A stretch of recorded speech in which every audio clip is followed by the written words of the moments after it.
final day of what's been a remarkable nutrition financing week. We are at our final 2 sessions and delighted to be welcoming you to this session where we're looking at nutrition responsive public financial management, strengthening financing and accountability for results. As you've already seen, we are recording this session, making sure those colleagues who could not be with us in real time can take advantage of streaming it later. We want to alert you that in this session, we will be making interpretation available. So to our colleagues who would like to listen in Bahasa, please go to the interpretation icon at the bottom of your screen, and you are welcome to access that. You can choose either English or Bahasa. We are a team of 3 in this session supporting your work today. As you can see, Charisse Lyle, myself, Laura Geyer, will be holding the process as it moves forward, but actually very important, maybe most important, is Audrey Everett. She is our webinar producer. So if you have any technology challenges, please reach out to Audrey. She will be happy to support you.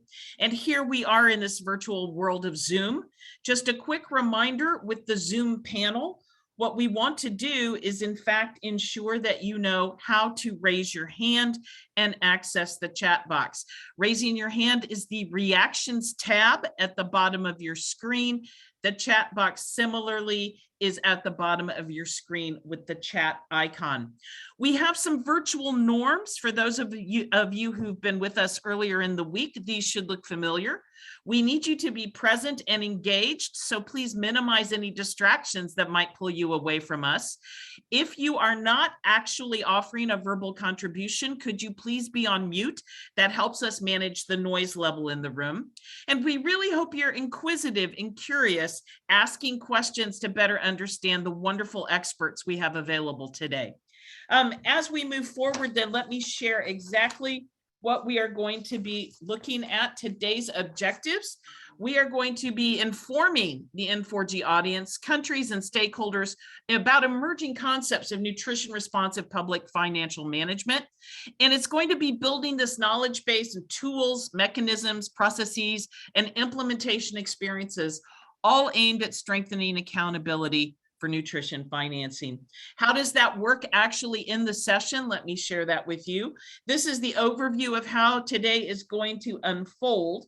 And as we move forward into our official opening and welcome, I want to remind you, and you'll see this slide repeatedly, we are going to ask you to be putting questions that occur to you into the chat box. So please, as you think of something you want to hear more about, capture it in the chat box and send it in.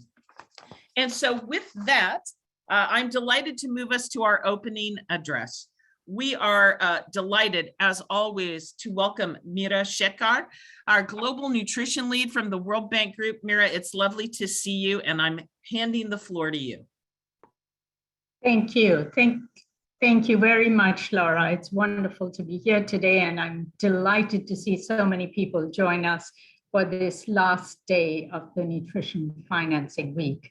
It's been an exciting week, and we still have this session and another session soon after this. So I hope you will join us for that session as well.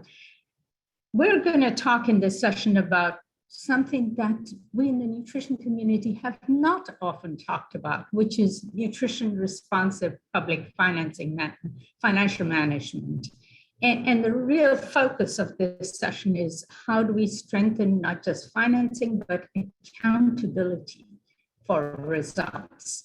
Because remember what we've always said on financing, the mantra is more money for nutrition, which we got some of it from N4G, but more nutrition for the money. So this is really a focus on how to get more nutrition for the money. Next slide, please.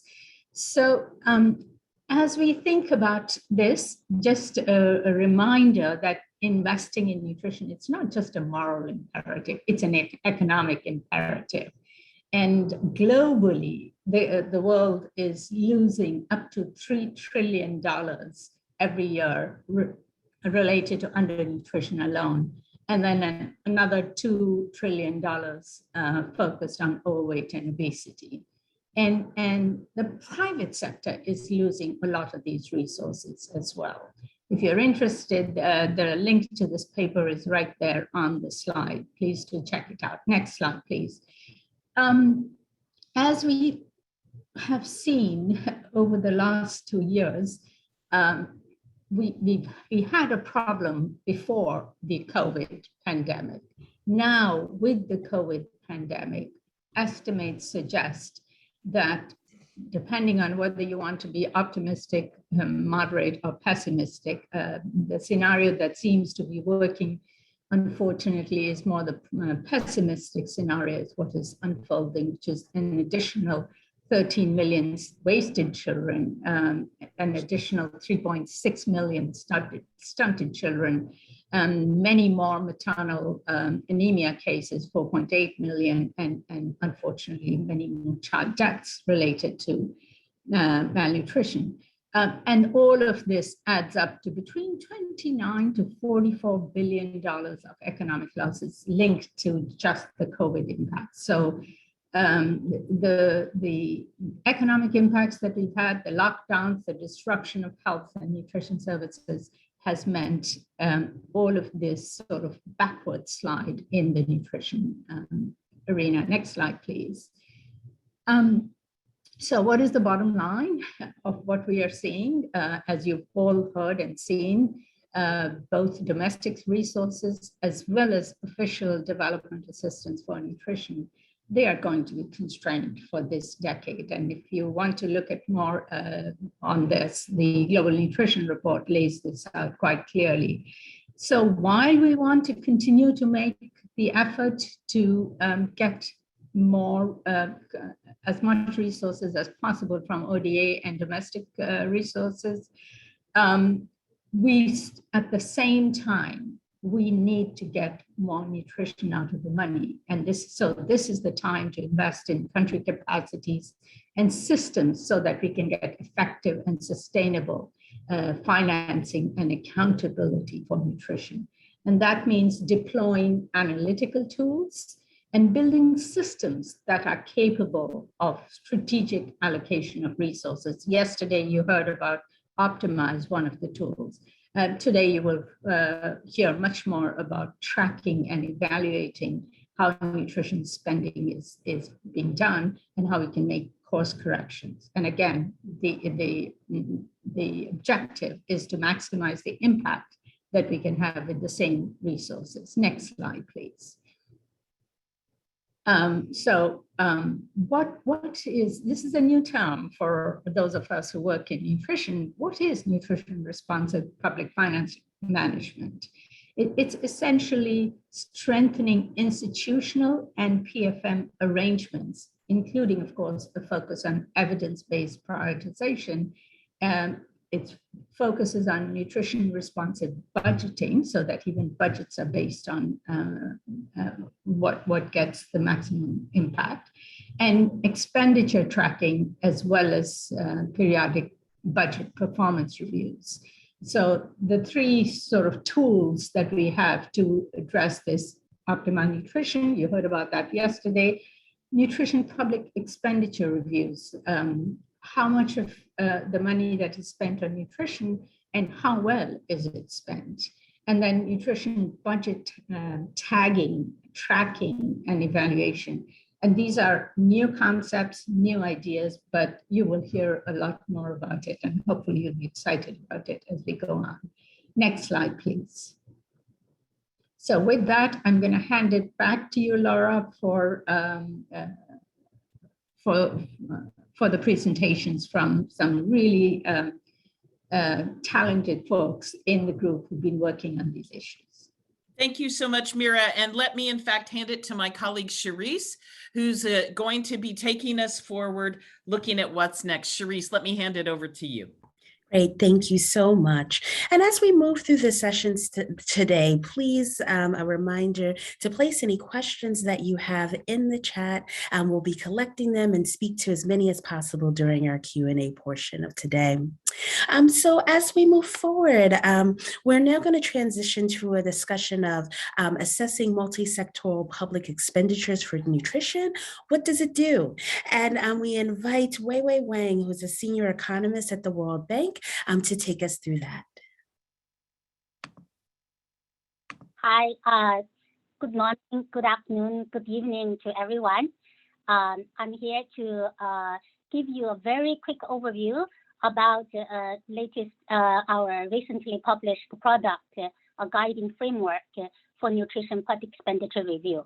So this is actually a tool about a tool. Next slide, please. Just some context to why this tool has been prepared. So you have heard so many times from Mira, from all different presentations, that the mantra, more needs to be spent on nutrition and achieving more results with nutrition results with the spending. So with that essentially requires countries will first have to know how much is being spent and how well it is being spent. And then you can make improvements to spend more and to spend better. So over the years, the countries have been using different tools, trying to at least partially answer these questions. For example, the sound budget analysis, analyze the budget side, the resource allocation, but not so much in terms of the expenditure and the linking with the outputs. The WHO's system of health accounts and also the sector public expenditure review, it looks at the expenditure, it sometimes links with the outputs, but it mostly only look at the health sector side, focusing on the nutrition specific interventions, but not so much nutrition sensitive interventions. Next slide, please. So Nutrition Public Expenditure Review can answer these questions. That's what it is meant to do. It looks at the financing landscape, who is financing, how much they are financing, and it looks at from financing to expenditure, how much translates into expenditure, what's the trend, what's the compensation, and also linking the expenditure with outputs to see, who benefits from this expenditure. Does it go to the most vulnerable population? And how well it has been spent, what's the technical efficiency and what's the allocative efficiency. Also sometimes look at the administrative efficiency. So with caveat, it's not a perfect tool in the sense that when you actually do it, it will be constrained by a lot of data constraints to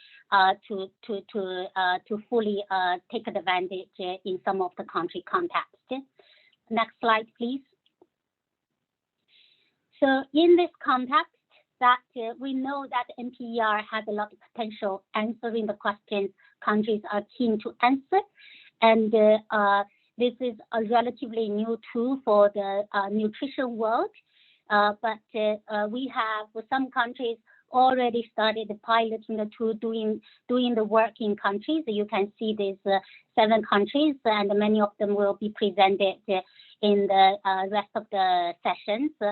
So we put together this guiding framework, outlining the principles of doing PER and illustrating these principles with examples. Hopefully that can help countries to start doing NPERs and use NPERs as an entry point to broaden the policy dialogue for spending more and spending better for nutrition, and also strengthening the public financial management that I'll talk about later. Next slide, please. So I cannot present the document. I do hope that this will get you interested in the document, and it's available online. And you can read the document and reach out to us for questions offline. So we basically present 3 key parts.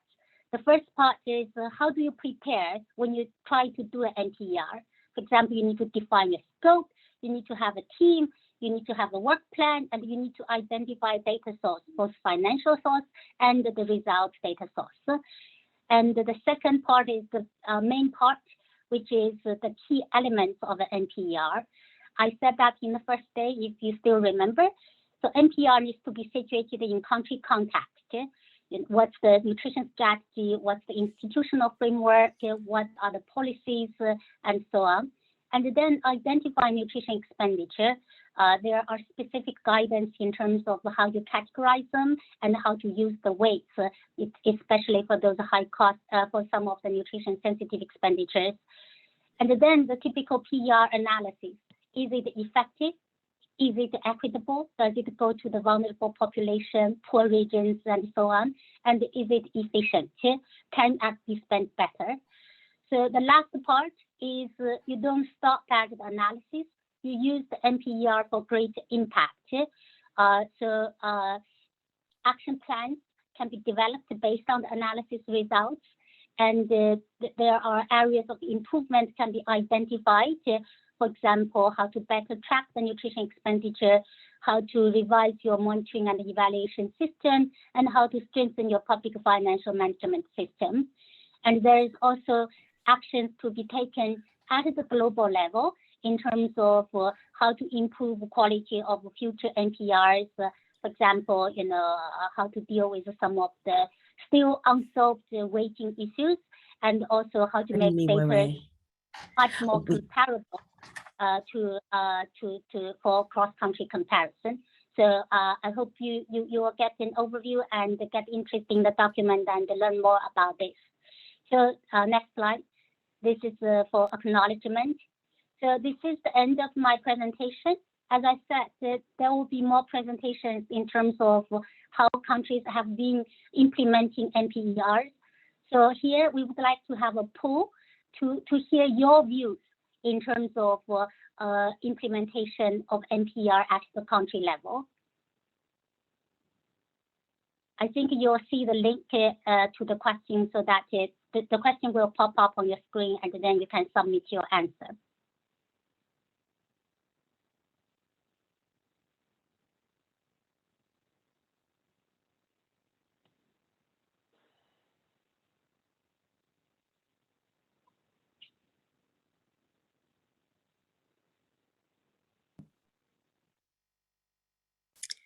Okay, great. Let's take another second and then we'll show the poll results.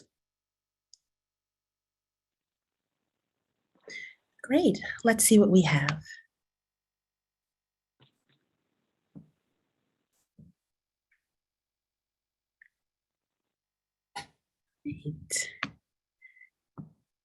Great. Wei, do you see anything in particular?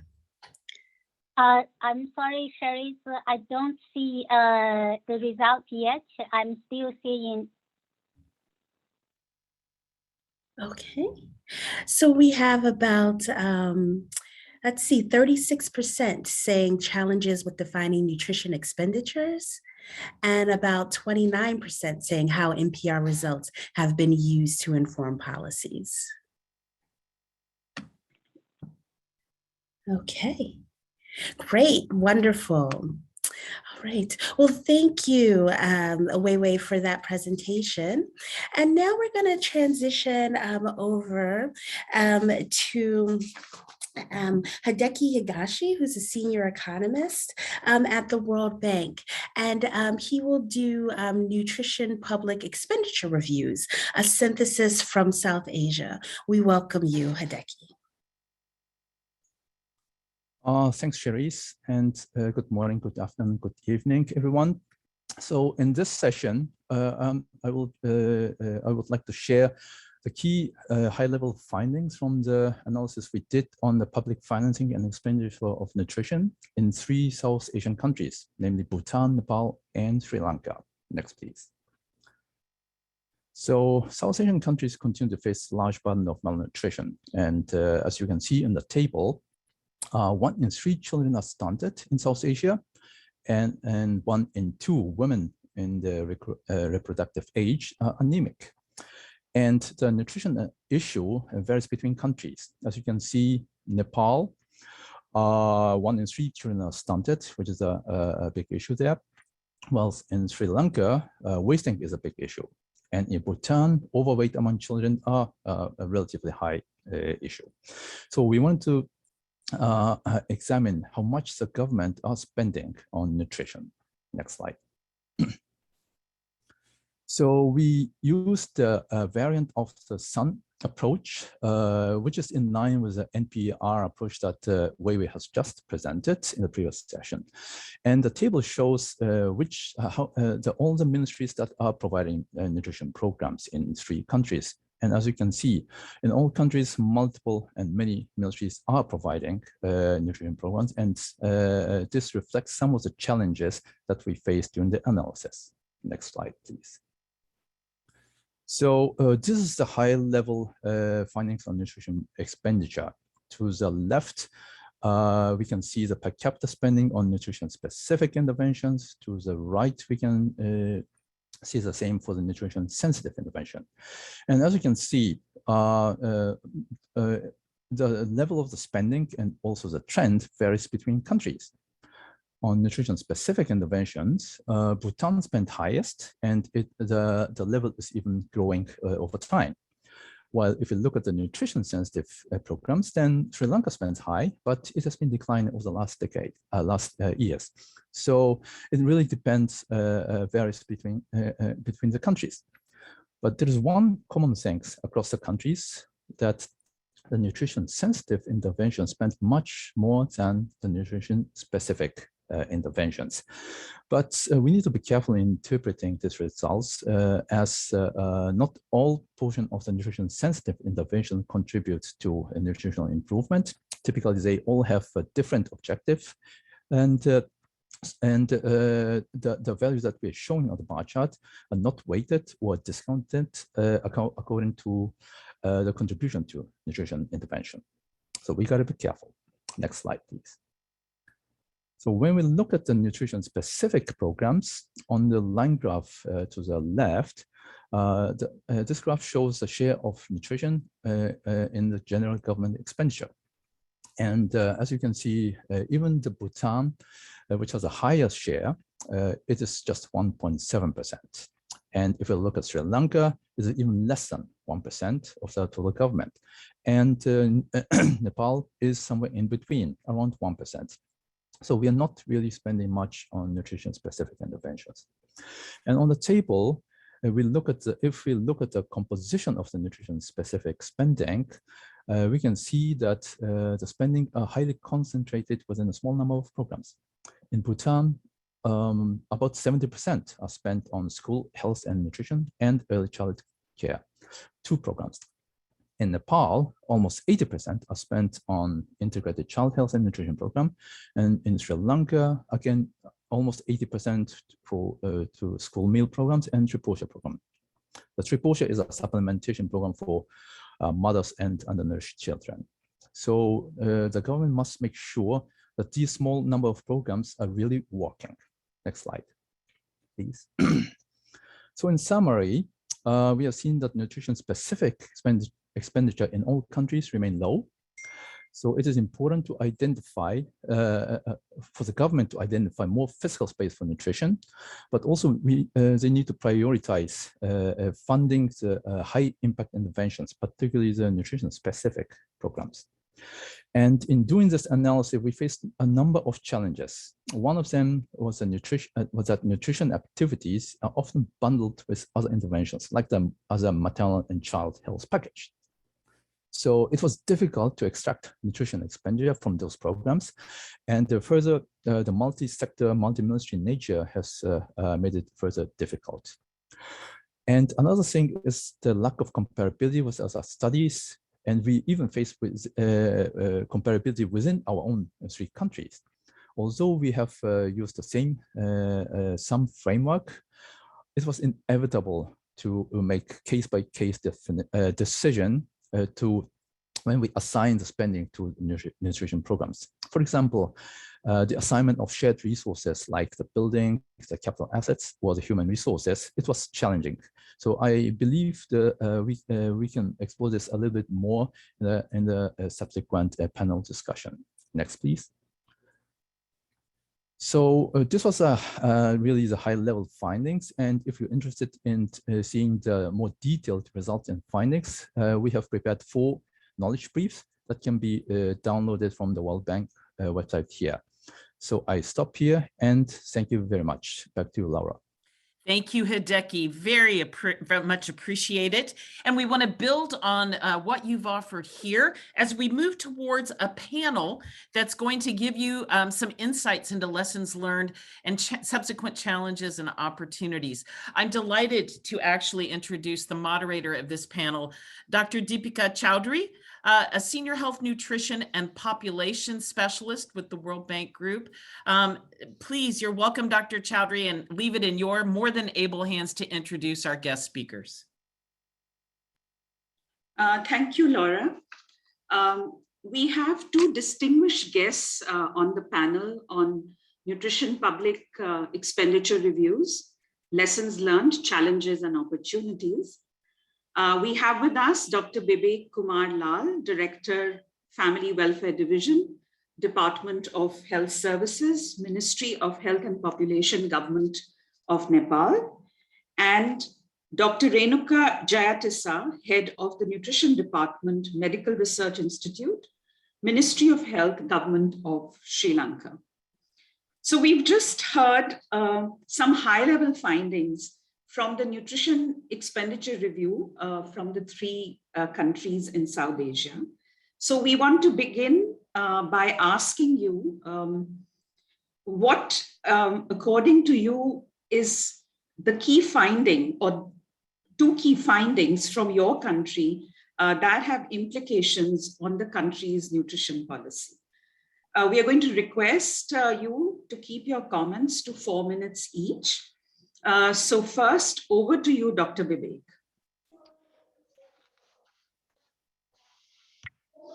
Thank you, Dr. Chowdhury. I hope I'm audible. Yes, you are. Thank you. Yes. Thank you so much. Please go ahead. So the key findings from the Assessing Public Financing for Nutrition, that is APFM 2011 to 17 exercise in Nepal, where one was related to the expenditure on nutrition interventions, and the other was on other one was related to the post-federalism nutrition expenses and equity consideration. The other related to administrative efficiency and findings related to safeguarding nutrition-specific programs by the government. I'd like to talk first about the expenditure on nutrition interventions. The study shows that addressing malnutrition has been the priority of Government of Nepal. Our nutrition plans, particularly the multi-sectoral nutrition plan, first and second, both endorsed by the Government of Nepal, recognize the importance of both nutrition-specific and nutrition-sensitive interventions. And the total nutrition-related public spending in Nepal stood at 0.73% of GDP in 16-17, which was up from 0.57% in fiscal year 11 to 12, indicating that nutrition policies have been gaining traction in the country's public budget in recent years.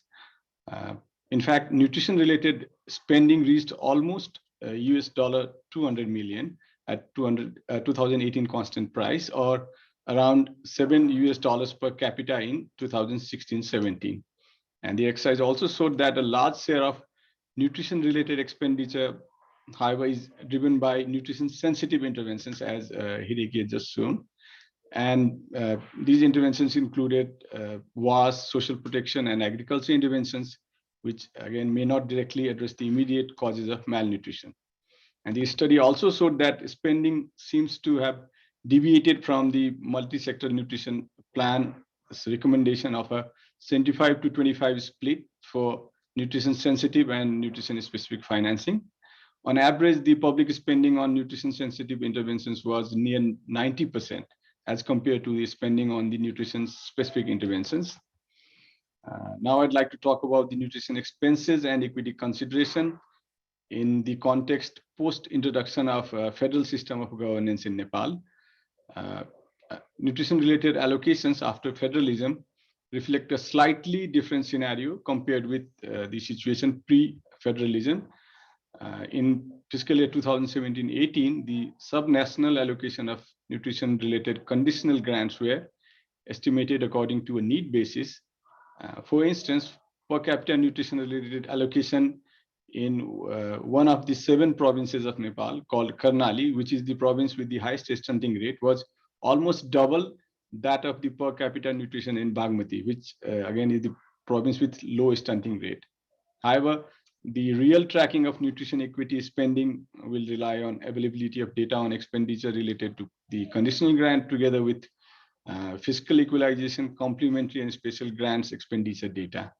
Now, I'll briefly touch upon the issue of administrative efficiency. Dr. Vivek, you just have less than a minute to go. So Sure, if thank you you. could. Yes, I'll wrap up. Thank you. The study also showed that the budget allocation in nutrition surpassed expenditures, meaning that the government was not able to fully utilize the resources that were allocated. In fact, on average from 11-12 to 17-18 fiscal year, 80% of nutrition-related allocation were spent, and the allocation, the expenditure was higher in nutrition-sensitive interventions, that is 87% compared to 53% in case of nutrition-specific interventions. And the last one is about safeguarding nutrition-specific programs. And this exercise showed that the nutrition-specific programs that directly target under 5 children and the mothers were not affected by the fluctuation of external funding, as the government has been increasing domestic funding from these initiatives. In fact, the domestic financing for nutrition has gone up to 60% of total financing in fiscal year 16-17 compared to 40% in fiscal year 11-12. Thank you. Thank you, Dr. Vivek. Over to you, Dr. Renuka.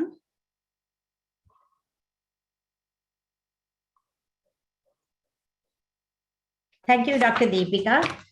So when we really look at results from this expenditure survey in Sri Lanka, key results are, one of the things is Sri Lanka has been performing well when compared with the other South Asian countries, but still that we have a stagnating wasting and stunting over the last 20 years.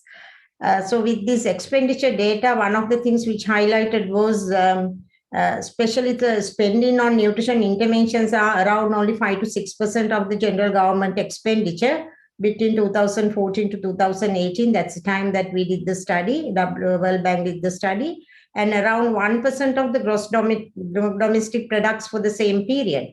At the same time, the dominating factor of the nutrition expenditure was coming from the nutrition sensitive interventions.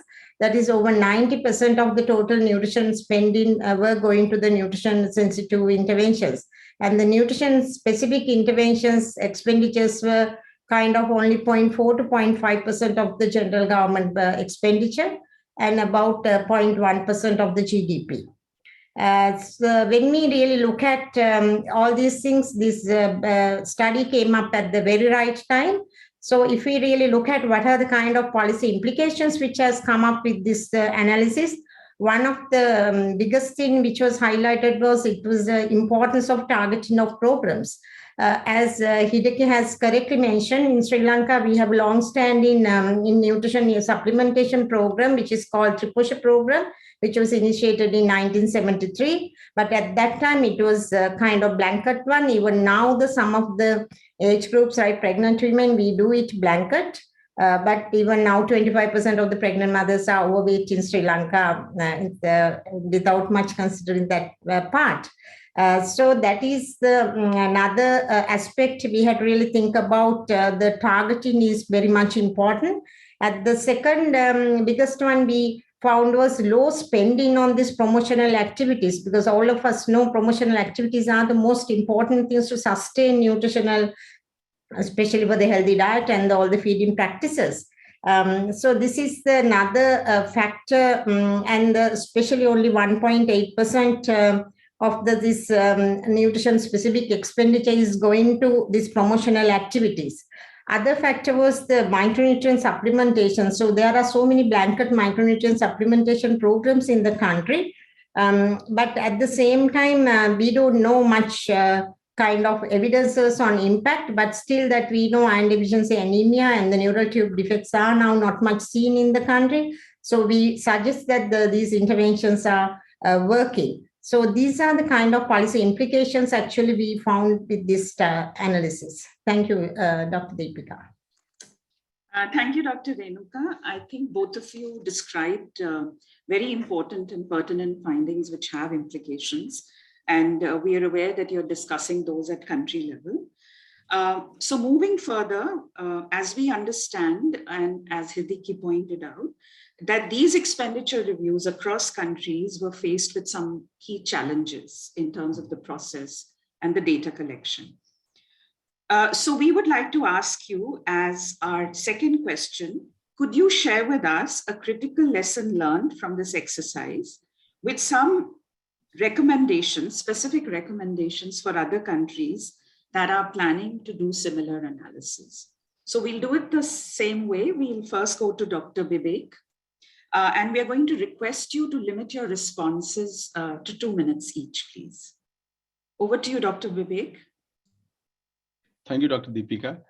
So two major sets of recommendation came out of NPR here. First was that we need a standardized global guidance to allow international or regional comparison. And as the nutrition sensitive programs dominate nutrition expenditures in all countries, that is around 90%.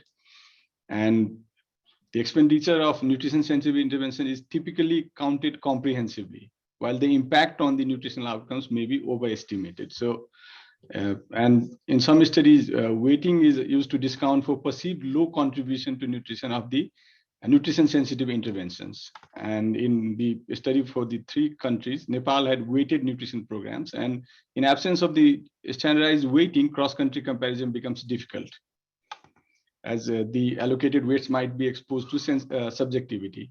And classification of nutrition specific and nutrition sensitive interventions do also vary between the countries. And while country specific classification of nutrition specific or sensitive programs should be respected, it's recommended to develop a standard classification to enable cross-country comparison for both the budget and expenditure. And the second was in terms of, in context of Nepal, right now a midterm review of the Nepal multi-sector nutrition program is second is undergoing, and there's also an early preparation for the MSNP 3, particularly in the context of this constrained fiscal year space post COVID-19.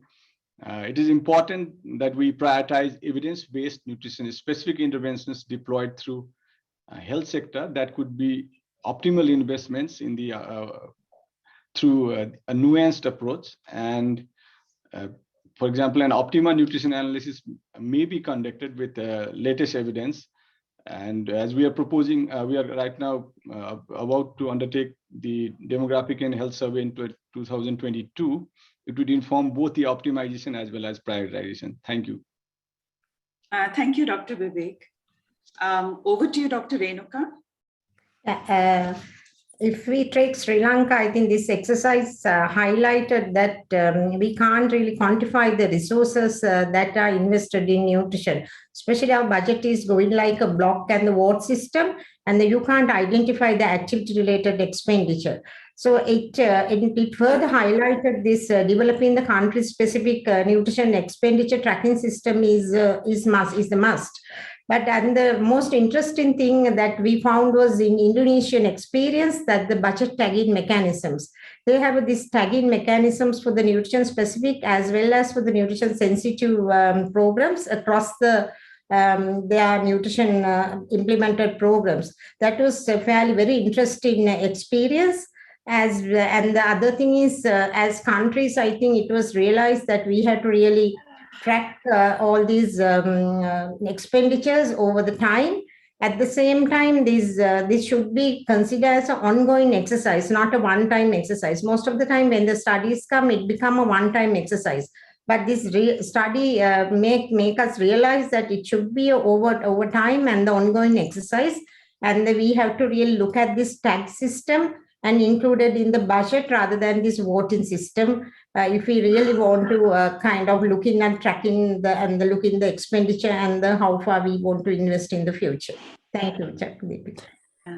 Thank you, Dr. Renuka. So I want to thank you both, Dr. Vivek and Dr. Renuka, for your inputs, participation, and time today. and we are greatly benefited. Back to you, Laura. Thank you.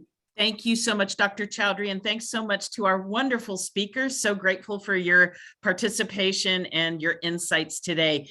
We're going to put the slide deck back up as we move forward in our agenda. And next up, what we would like to do is invite you to a session that's going to be looking at the institutionalizing of nutrition expenditure tracking through the government system. How can it help account for nutrition and human capital results? I'm again delighted to introduce Mr. Moritz Piatti, a senior economist at the World Bank, who's going to be sharing his own reflections and then supporting a panel of some of our colleagues from the field. Moritz, I hand the floor to you. Thank you so much, Laura, and thank you so much to the organizers for kindly inviting me. I have the impossible task of talking about a complex topic in a very short time. But I'll be followed up by some excellent country speakers, so please stay tuned. My PowerPoint, I've kept it at 2 slides. And the first will be simply asking this question of why are we doing this in the first place? And what is this PFM thing about? And secondly, what might such a reform program actually look like? So let's please move on to the first slide. Okay, thank you. What we should have come across and what should, during this week, and what should really be unequivocally clear now, is that public financing is necessary for an adequate nutrition response. And if public financing matters, the good management of public financing matters. Right? So the logic should be very intuitive.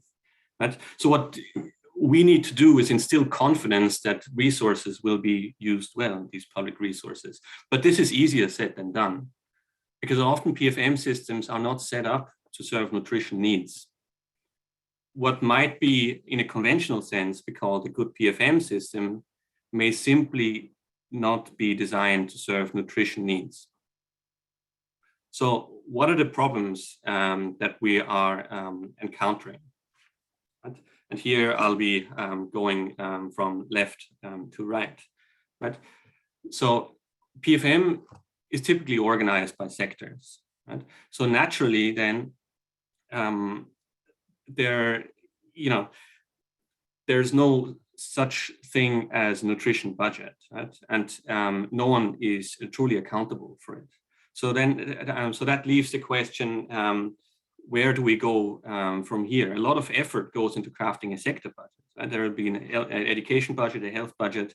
Ceilings get developed. The budget proposals get discussed at the legislative level. And implementation of the sector budgets will be closely scrutinized. Senior management in the ministries will have questions to answer if they don't deliver results. But that may not necessarily be the case for nutrition, because the public financial management system is simply not set up to do so. Right? So that's the accountability structure is simply not there, right? Because of the inherent cross-sectoral nature of nutrition. And that brings me to the second question. Right? The second question just below is, if you don't have a ministry or agency that is responsible for the entire implementation of nutrition, where actually is nutrition in the budget? Right? Do we, right, if it's not a health thing or an education thing or an agriculture thing, where do we find it? Is the budget sufficiently granular? Like, do you have to look at the program level, and is the program level even sufficient? Do you have to look at the economic line item level? Do you have to look at the activity level? How do we actually figure out what the government has committed to do on nutrition? Right? Then the third question is, does the budget actually reflect priorities? So, it's all good and well to have a strategic plan and to have a vision and to get sectors around the table and say, this is what we're all going to do. But the plan is not the budget, right? And it may very well be that the budget does not reflect the strategic plan, and that there may be a gap. And what is the implication of this gap? And do we even know what this gap is? That if we don't know really what's in the budget because of how the budget is structured, it's very difficult to identify the gap. Right, and then once you are in this space, you can see how you get deeper and deeper into this problem. Right? So the next question then is, if if you don't really know what such a nutrition budget is and what this gap is, how could you possibly monitor the implementation of the nutrition activities in the budget, right? You have no idea how much has been allocated, right? How much has been approved, how much money has been released, what the cash flow requirements are going to be going forward. So it's just going to be extremely difficult to hold the various sectors and agencies accountable to having done what everyone agreed to when they sat around a table and crafted the medium-term strategic plan, right? So again, absolutely critical to be able to understand what's happening in due course. And then following up on this, right? And when we talk about more nutrition for the money, right? It means that we should really be thinking about how can we reorient spending based on evidence. But if you don't really know what you've been spending on, how can you triangulate expenditure information with outcome information? It's just simply not possible. And if you don't have the tools to do that, it's very difficult to have an evidence-based approach to talk about efficiency gains. Right? And of course, right, we have been put a lot of effort into nutrition public expenditure reviews, into optima analysis, and these are absolutely fantastic tools. Right? But these tools are, and the analysis coming and the recommendations coming out of these type of analysis are only going to be ever as good as the underlying data, right? So, and I think, we need to pause here and be honest with ourselves about, like, where does this data come from? How good is it? And may it be subject to the interpretation of the analysts, like, completely. And right, so what is it, right? And the question that comes out of this PFM session is here, like, is this, what is that we can do to strengthen the enabling environment such that we can have more confidence in the data, right? And track this throughout the annual budget cycle. And lastly, what I would like to raise here with you is that in many countries, there is a nutrition coordination agency of sorts. Right? It may be sitting in the Prime Minister's office, maybe sitting in the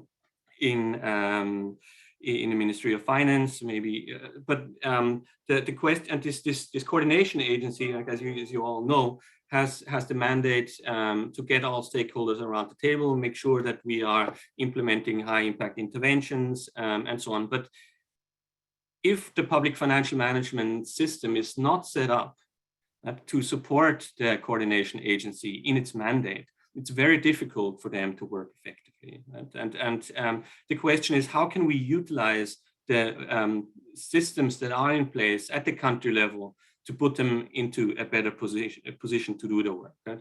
To be able to make sure that the budget is actually related to the priorities that were set up, right, with the vision, to make sure that what we say in the strategic plan actually gets translated into the budget. To make Moritz, sure. Forgive me, we've got just a couple more minutes before we need to transition to the panel. Sure. Okay. Thanks so much. Yeah. So the question here is on how do we empower the Nutrition Coordination Agency? Let's move on to the next slide then. And so the question. So these are all pretty big and important questions and fundamental questions. So this slide relates to how can we actually make that happen, right? Since fundamental public financial management systems are often not set up to do that well, the question is, what are the type of things that we should be looking out for in a reform program, right? And here we put together a simple log frame to think through the various stages in the budget cycle, and then what can be done to support those various aspects. And I don't want to go through these in detail. I'll leave some more space to the speakers, but I would like to alert you that we'll be releasing a paper soon that looks at all of these issues conceptually. Thank you very much. With this, I would like to invite pulling up a poll, a set of questions again that we had before. and we'll see about, please respond to what you think would be the most relevant questions in your space. Thank you.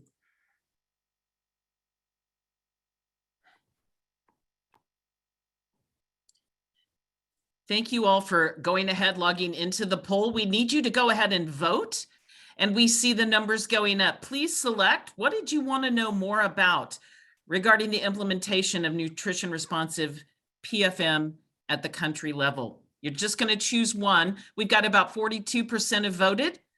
Please go ahead. It's going to be helpful for us to see where your interest rests. We've got 53%. Keep coming. We've got 60%. We'd love to see as robust a response to this question as possible. We're going to give it just a few more seconds.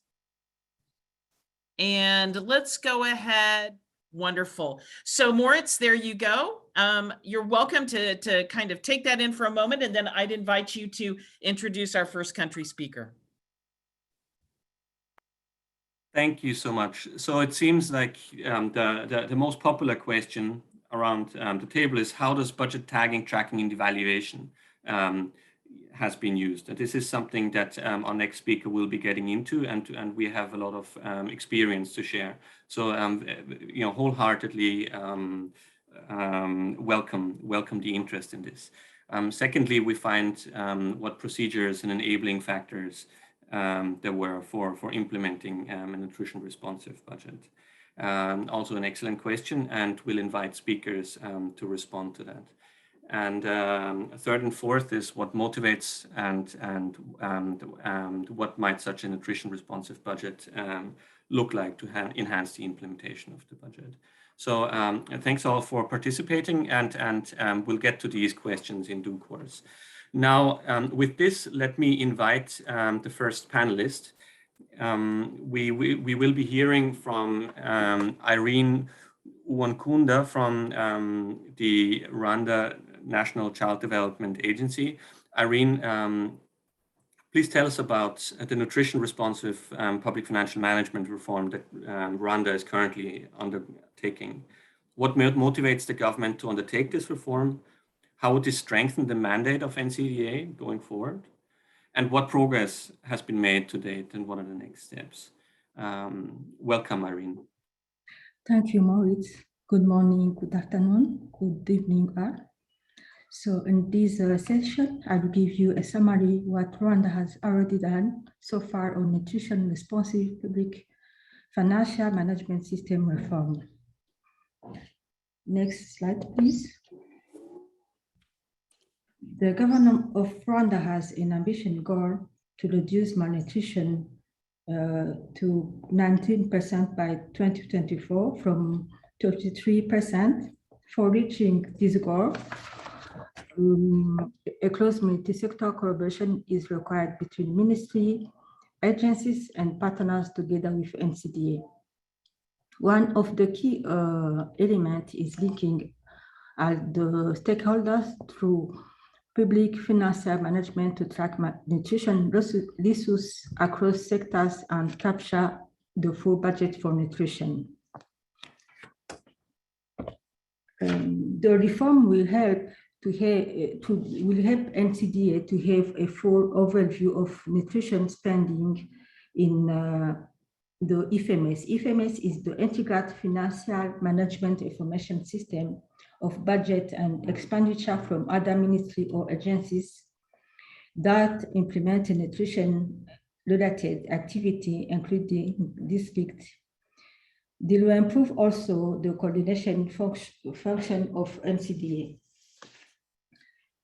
With the nutrition responsive public financing management system reform, NCDA will be able to identify what nutrition relevant activity were budgeted for, and when funds for this activity were released, and what activity have been completed, and what remained to be done to follow up on delays, and how much is spent on nutritional activity across sectors. And the next slide, please. And so far, instruction and guidance were provided to our sectors to give priority nutrition services in their planning on budgeting process MeasureProf and NCDA have organized a planning workshop to discuss and validate the nutrition priority intervention for sectors and districts for fiscal year 2022 and 23. Sectors have submitted the draft budget with nutrition priority and in a single action plan in January 2022. So the next step will be the data will be entered in IFMS. And the IFMS is an integrated financing management information system, and from the fiscal year 2022 and 2023, Minicofin will have quarter nutrition budget statement comparing the expense and the output. This is allowed to analyze and act accordingly to the expense for any agencies or ministry. Thank you for your attention.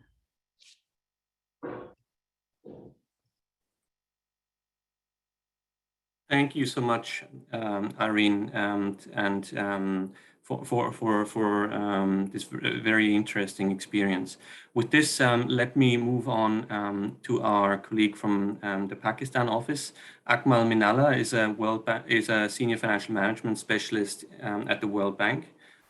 Akmal, we also hear that Pakistan is going through a process of establishing a nutrition budget tagging and tracking system. What are the rationale and key enabling factors that have moved this process forward? And how do you ensure that this mechanism supports bottom-up planning process from the district and provincial levels? Welcome, Akmal. Thank you very much.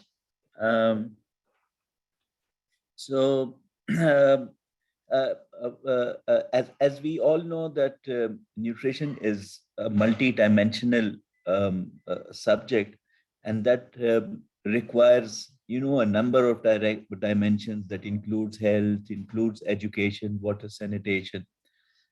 But the problem with the PFM systems is that, especially the PFM systems that have evolved over time, have worked in silos.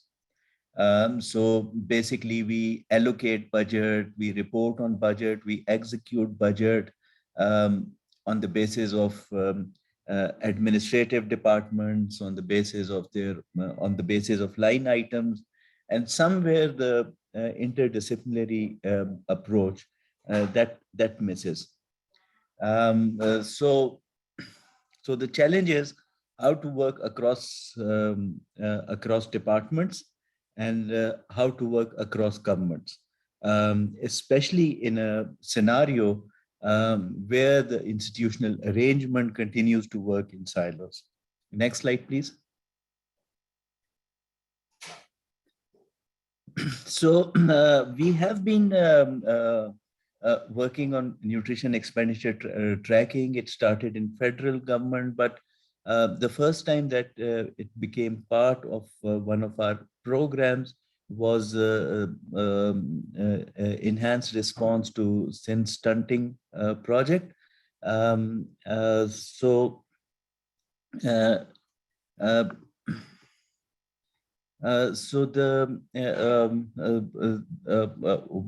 of the important things that the project introduced was that usually the World Bank projects, they are allocated against the development budget funding, but this program was allocated in a recurrent budget. The Sindh government created a fund, accelerated action plan specific for nutrition and for 6 sectors, and that was allocated to the recurrent budget. And that's how it was very challenging. The program was very challenging. But a great support was coming from the government, especially from the Secretary Planning and Development Department. She was championing this thing. So along with this creation of fund, then there was a requirement that those sectors, those programs should have sector plans. Those sector plans should be linked to budgets. So the departments, they prepared sector plans, and specific budget codes were created for allocating funds in the sector plans. And also Optima was used for better planning process. With that, manuals were developed. Sorry, I lost it.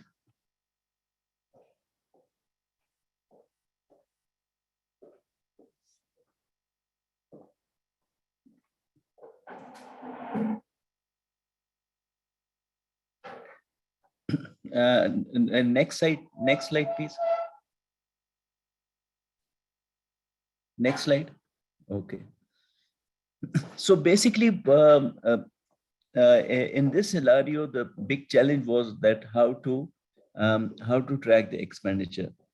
And instead of developing a parallel system, we decided to use the existing IFMIS system, Integrated Financial Management Information System, because it had a number of advantages. Like, for example, it's a standardized system, and it is present at all levels, federal, provincial, district levels. So there are a number of budget officials. There are a number of expenditures that could be at federal, provincial, and district level. So tracking them through a single system was easier. And expenditure was, and naturally, IFMIS system, through the IFMIS system, we could also generate real-time reports as soon as a transaction is captured. Similarly, in Pakistan, we use a common chart of account for revenue expenditure across all tiers of governments and all departments. So it is then easier to prepare consolidated reports. And naturally, the system and the data is audited by the Auditor General Department. So it is basically, it was like embedding this expenditure tracking system within the country system. Next slide, please.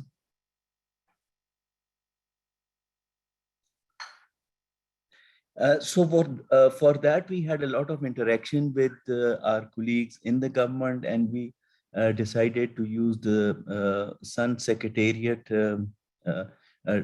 developed three-step approach.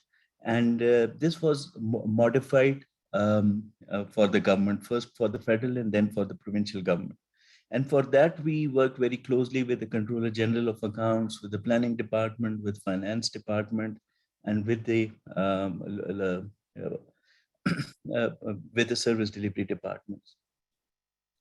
And this three-step approach was basically modified to cater for the specific requirements of the government of Sindh. So, for example, the step one required that you have 1 minute left. You have 1 minute left. Okay, so the basic message is that this three-step approach of Sun Secretariat was modified for our requirement. Next slide, please. So basically, these are the numbers that can be generated through the IFMIS system. But behind these numbers, there's a lot of work done, a lot of mapping done, thousands of data sets. They are mapped and then they are analyzed to get to these numbers. And plus, we cannot say that these are not the perfect numbers, but these are under the given circumstances, this is the best that we can achieve. And since these are consistent across all tiers of government, we can have consistent monitoring to see the expenditure patterns. And this is one way that these reports could be generated through the IFMIS system. Next slide, please. Akmal, I think that was the end of the slide. Thank you. Thank you so much, Akmal, for this fascinating insight. With that, let me invite our speaker from Indonesia, Putut Sayaka, Director of Budget for Human Development and Culture at the Ministry of Finance. Mr. Sayaka, Indonesia has undertaken the reform on budget tracking and evaluation in the past few years. Could you please tell us what has motivated the government to undertake this reform? And what are the critical instruments for the implementation? Over to you. Thank you. Okay, thank you, Maurice. I'll start my presentation. Next slide, please. Well, actually, budget taking is only a tool that will give us information on how we are prioritizing and how the money goes to standing program. Well, actually, it's not only for standing, it's also used for any other program. The objective is to improve program performance, allocation, and utilization of intervention budget to accelerate stunting reduction. But once again, it is not only for standing, but also for other programs. And but it also enables public scrutiny, so at least public can understand how the spending will be go for priority programs. And mostly it can be used by National Planning Agency and Ministry of Finance as a basis to conduct performance review, because it is also inform us the performance indicator. Next slide, please. What is the instruments for successful tagging? The first, we should have a regulation. In Indonesia, we have a regulation for national planning in form of presidential decree, and also regulation for from ministerial regulation regarding national action plan. The second one is the coordination and decision system. Specifically for standing program, we have a national standing deliberation forum led by Vice President. It is held once a year, and also we have coordination meeting also led by Vice President, held twice a year. And also we have a ministerial level meeting led by Coordinating Minister of Human Development and Culture. It is quarterly. And what we introduced since 2020 is we have we have an IT system platform for planning, budgeting, monitoring. We call as Krishna and Sakti. Basically, it's two applications, but start from 2021, it is integrated. One from National Planning Agency, and the other one, Sakti, is from Minister of Finance. So it is integrated fiscal information and also planning information. The fourth one is monitoring. We should have monitoring, both field monitoring and also monitoring by the system. And also, last but not least, of course, we should have evaluation and reporting in order to monitor the achievement and the result of the program. Next. When it works, the first for the program, it is started on March, actually on February, and then on March, Minister of Finance sent letter to Bappenas on the resource envelope, and then also at the same time, the program will be stipulated, and then the budget taking cycles begin on June, and then along the way up to December. Next slide, please. In the next slide, we can see on how the budget taking works. Budget taking, actually, we taking on output and sub-output level. It is inputted by land ministries. Even though it is inputted by land ministries, but it is reviewed and approved by National Planning Agency and Minister of Finance. in order to make sure the relevancy and contribution of each program and activities dealing with the stunting program itself. This is as a basis for selecting key outputs that will receive extra monitoring and evaluation.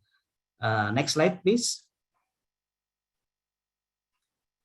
In 2020 and also 2021, we have at least 20 line ministries that involved in a stunting program. That's why we really need tools such kind of Krishna and Sakti, which able to taking and tracking what kind of activities output that will be relevant to the stunting program, because it is range a lot of line ministries. Key outputs from each program, either specific intervention or sensitive intervention, will be recorded and tagged in the application. Next slide. Yes, we do have a problem in 2020 to 2021, especially due to the COVID-19 pandemic. So some of the output that's support stunting reduction were affected by budget refocusing because we need more money to do some other thing, which is preparedness for the COVID-19. And some ministries and agencies made adjustment, ICT innovation and optimization. Next. So what is the challenge and area of improvement that we have in Indonesia? The first challenge is tagging is only applied for line ministries budget allocation in state budget. So we are not taking on the realization. So still in a budget allocation. And also we only taking for budget for line ministries, not the subnational government. So it is not we are just start planning to have information from subnational government in 2022. Tagging is done at output level, while some activities related to stunting reduction is at component sub-component level. So it is really challenging because sometimes it's still a bit difficult to have understanding on this is really related to stunting or not. Compliance of line ministries also still have a challenge on that, and only external funding that is on budget on treasury can be identified.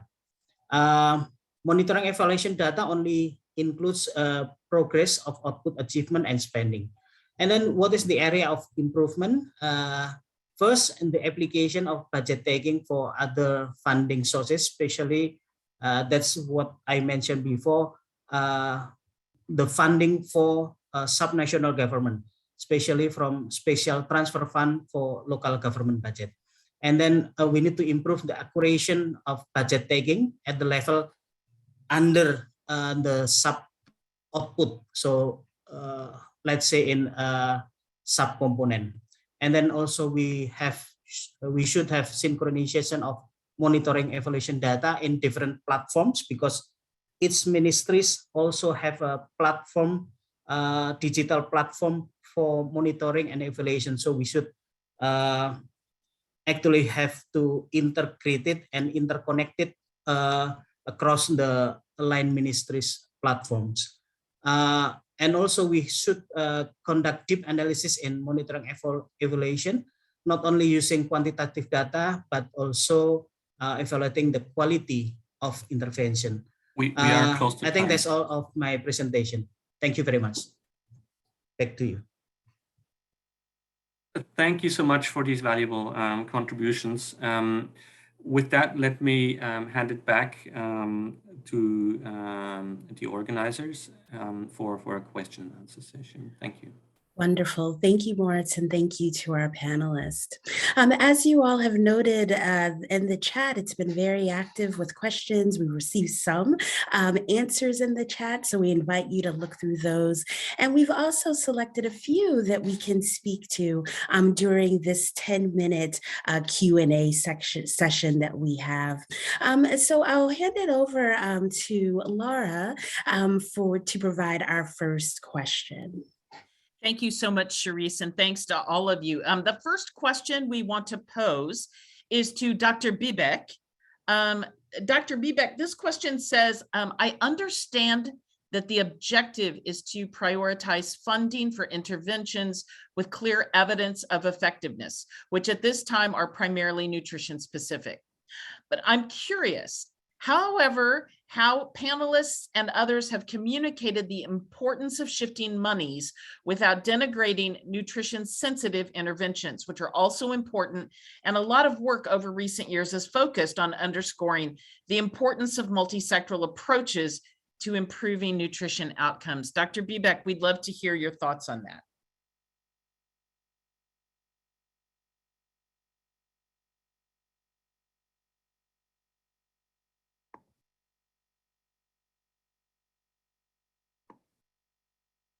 I'm hopeful Dr. Bibek has not fallen off. Oh my goodness, I'm not seeing him. Let me turn to my tech support. Audrey, did we lose Dr. Bibek? He is still here. I just don't think he is. Can come off of mute. Dr. Bibek, please, you're so welcome if you're able to come off of mute and respond to the question. If not, voila. I'm sorry, the internet connection was not very good, so I did not hear you well. Could you? I'm happy to. You'd like me to repeat the question? Absolutely. Yes, so, please. Understanding the objective is to prioritize funding for interventions with clear evidence of effectiveness, which at this time are primarily nutrition specific. The question is, how have you communicated the importance of shifting monies without denigrating nutrition sensitive interventions? Thank you. I think that is a very tough question. As you know, when it comes to negotiating for budgets, both the nutrition sensitive stakeholders and nutrition specific stakeholders compete for the same pie. And particularly in this COVID era, when the resources are now even less, and most of the resources are being allocated for the COVID response. It's a very delicate process, but I believe it's the data which speaks for itself. And so that's what we try to do. We present the data and say that, fine, obviously the nutrition sensitive area is an important one, but if you want immediate results, we need more and direct intervention in the nutrition specific areas. And that's how we ask for and kind of lobby for more additional budgets. I think that's what I would say for now. Thank you. Thank you so much, Dr. Bibek. Appreciate it. Let me turn to Charisse. Charisse, I believe you have another question. Is that correct? I do, and this question is for Dr. Renuka. Is there an agreement on what the ideal expenditure is on nutrition? And what is the ideal proportion between specific and sensitive?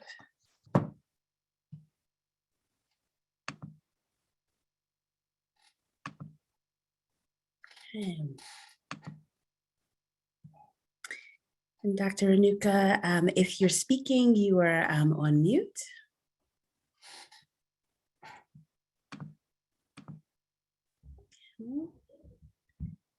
Yeah. And if there are other speakers that could speak to that question, that would be great as well. So again, is there an agreement on what the ideal expenditure is on nutrition? And what is the ideal proportion between specific and sensitive?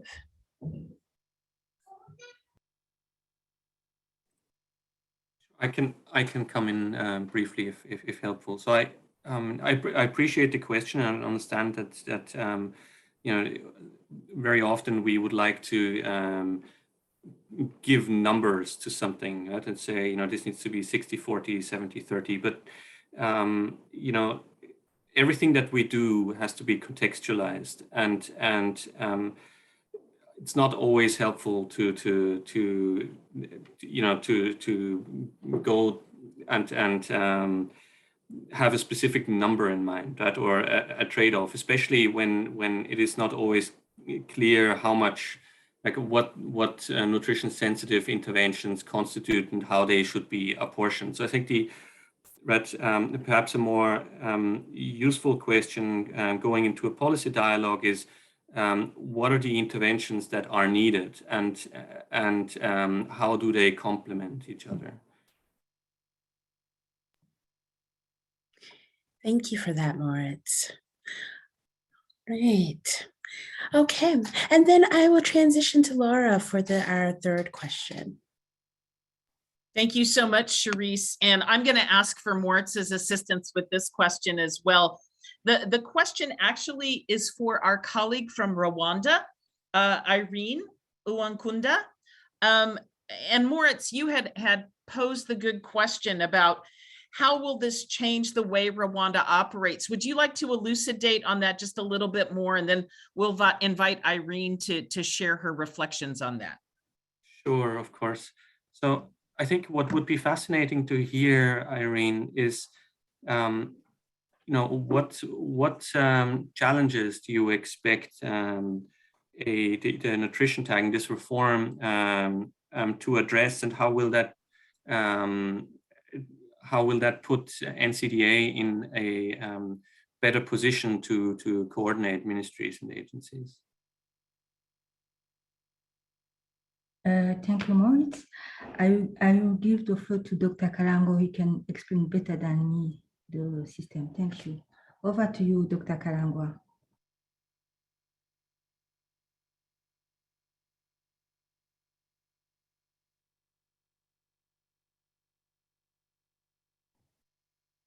Perhaps your colleague is on mute, Irene, because we're not being able to hear, unfortunately.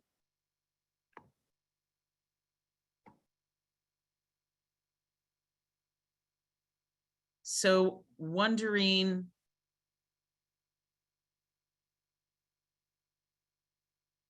Doctor, are you able to, are you connected and able to come off of mute?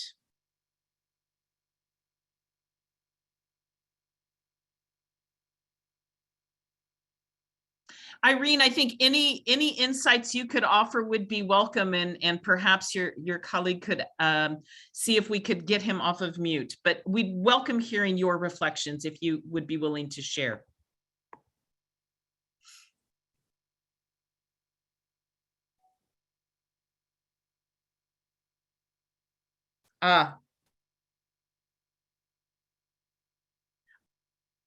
Irene, it looks like we've lost the connection with your colleague. Is there any insights you could offer us to Moritz's good question?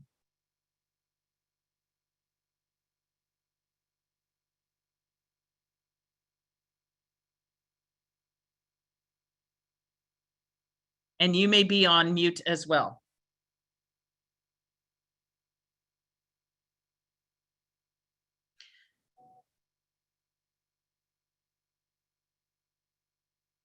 Let me turn to our wonderful colleague in this work, Ali Subandoro. Ali, yes. What would you offer?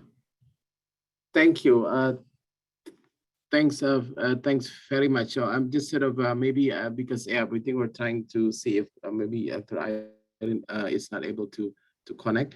So I think again, just because I think we have been working together with the strong leadership from the government, basically on this, and I think this really, hopefully, is going to be really, a sort of a game changer, because then the government will then being able to understand, like, how much the resources are going to nutrition, but also being able to basically to integrate these nutrition priorities in the regular country planning and budgeting process, and being able to kind of track them on a quarterly basis and then to evaluate. and really use that information then to inform the resource allocation. So I think if I understand correctly, then this is what the government has committed to start. And I think Irene has explained that in the presentation. Over, thank you. Wonderful. Thank you so much, Ali. All right. Well, we're honing in on the close of our session, and would like to thank those that answered the question and answer portion, and then transition over to the way forward. And for this, we'll have Mira Shekhar from the World Bank as the Global Nutrition Lead. Mira, we hand it over to you. Thank you very, very much. I think this has been a really exciting session and introducing a new area for the nutrition community. So I'm delighted to that we had such great participation, especially from the country teams, and hearing from Rwanda, Indonesia, Sri Lanka, and Nepal was absolutely critical, because you brought some of these ideas to life with your experiences and sharing some of the challenges as well as the lessons learned. And hopefully you have encouraged many other countries to work on this as well. In terms of moving forward from here on, I know that our teams will be working closely with each of the countries that are interested in doing things like that. We will be fine-tuning the tools that you heard about today, learning from experiences at the country level, and hopefully institutionalizing these tools and these methodologies into the country work that happens at the country level. So I don't want to take too much more time. I think we are pretty much up to time now. We do have another session. I see Cherise is smiling over here. We're going to try and finish on time. We will have this very interesting next session in 15 minutes. You will be using the same link that you used to sign on this morning. And you can see on the slide that Cherise has just put up who is featuring in that session. I really hope that you will join us, because this is the culmination of a whole week of really exciting sessions. And yeah, and we look forward to having you join us there. Thank you all very, very much. A big thank you to all the presenters this morning. A big thank you to all the partners, and lots more thanks to the TRG team as well. That has helped to keep us on time. Wonderful. Thank you, Mira. So again, we will stay on this link for our wrap-up session. Please take this opportunity to stretch your legs, get something to drink, but make sure you join us. And 15 minutes, we'll start at 9:15 Eastern Time. Thank you.